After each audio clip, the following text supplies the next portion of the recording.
You know the philosophy, ignorance is bliss?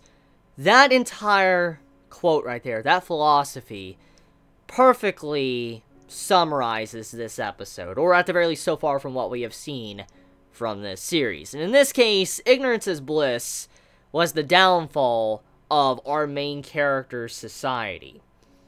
You see, let's look at what happened here.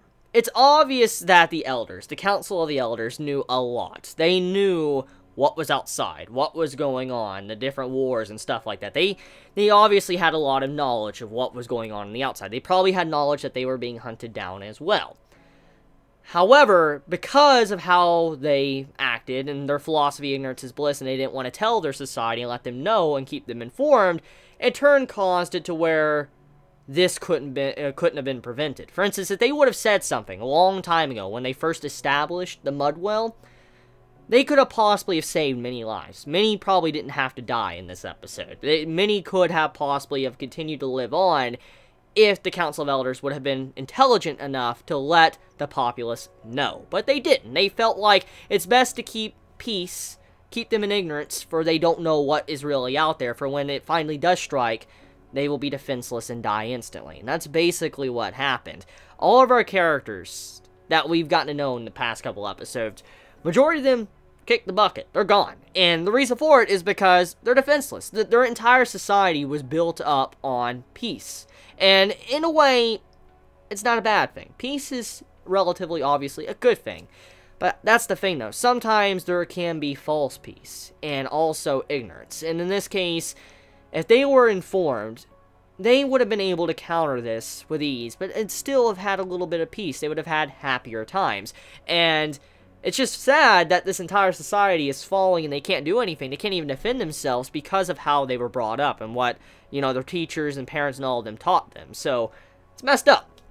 Anyways, though, I gotta say, this episode was very, very action-packed. Like, a lot of action, and it looked really good. I gotta say, I didn't think the series would kind of, you know, evolve into like an action series. I'm very surprised about that, but I'm not hating. It's pretty good. I mean, the action looks really good. I mean, the studio that's working on it obviously knows how to do art and animation, so personally, I had no problem with the action scenes. It just, if you thought this was going to be more of like a journey series and, you know, focusing on character interactions, then you might have been wrong. And at least I know I was slightly wrong because I didn't think it would actually turn into an action series. Anyways, let's talk about something, okay? I noticed for the past couple weeks, many have been asking me the question, Chibi, where are you watching this series? And I kind of want to address this before, you know, I go any further. This show is currently licensed by Netflix. You heard me. Netflix owns the rights to Children of the Wells. So, if you're wondering why you can't find this on Anime Strike, Funimation, Crunchyroll, Hulu, well, let's just thank our pals Netflix, because they clearly don't understand or comprehend the fact that many anime watchers, we don't binge watch shows. We actually like to watch it on a weekly basis. So, if you're wondering where to find this series, it saddens me, but the only way you're going to find this is through fan translations at the moment. And if you want to wait for it, it's probably going to be like another 4 or so months until you could possibly, you know, watch it. So, I'm just letting you know right now, if you're wondering where I'm watching it, it's basically we're in the same dilemma as how we were with Kakiguri, and, you know, how Fate is currently, how just the translation times vary because of how Netflix operates. So if you're wondering, that is the reason why. Now, it's a good thing that Netflix has joined the fray of being a company that, you know, is making anime slightly more mainstream. I just wish they would change their practices. I really do. But anyways, getting back on topic, though, the latest episode, episode 3 of Children of the Wells, a lot of death. There was a lot. Like, a lot of characters just dropped dead, which I guess in a way is a good thing. No, hear me out, okay? That's not the, you know, tragedy boner talking. The reason why I say it's a good thing is because there was a lot of characters. There was a lot of characters with the first 2 episodes. In fact, so many characters, there's just no way this series could have properly established these characters, gave them good characterization, and was able to expand upon them and give them enough screen time individually. There was just no way. So there was bound to be a bunch of characters that were going to be relatively useless in the grand scheme of things. So I'm very glad that, at the very least, even though it's messed up, a lot of the cast was thinned down to kind of give us a little bit more of a smaller cast to focus on select characters and care about them. And so I'm glad Chakurdo survived. I'm glad he didn't, kick the bucket. And, Oni, he survived as well. Really like Oni, liked his style and, when we were introduced to him. So I'm just glad to see some of the characters that we already were kind of familiar with did survive, but a lot of the other side characters and stuff that were popping up, they kind of got axed out of the series, which that means more baggage was just removed from, Children of the Wells.